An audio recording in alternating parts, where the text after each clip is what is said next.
চলে এসেছি আজকে শপিং করতে। তো এখানে সকাল সকাল রেডি হয়ে গেছি আমি আর দিদি। এখানে আমার চুলটা ঠিকঠাক হচ্ছিল না বলে মাথাটা এইভাবে নাড়াচ্ছিলাম বাঁদরের মতো। যাই হোক, দিদি এখানে দাঁড়িয়েছিল আমার জন্য, তারপর গাড়িতে উঠে পড়েছি। পার্সটা কিন্তু বেশ ভালো, আমার শেষ দিয়ে আমাকে দিয়েছে, সাদা কালার, খুব সুন্দর দেখতে।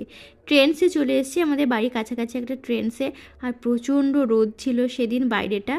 আর এখন যাচ্ছি ভেতরে। তো ভেতরে গিয়ে যেটা দেখা শুরু হয়েছে আমাদের, সেটা হচ্ছে কিড সেকশন থেকে। তো ওরা তো আর কিড নেই, ওরা বড়োদের থেকেই কিড সেকশানে জামা নিতে হয়।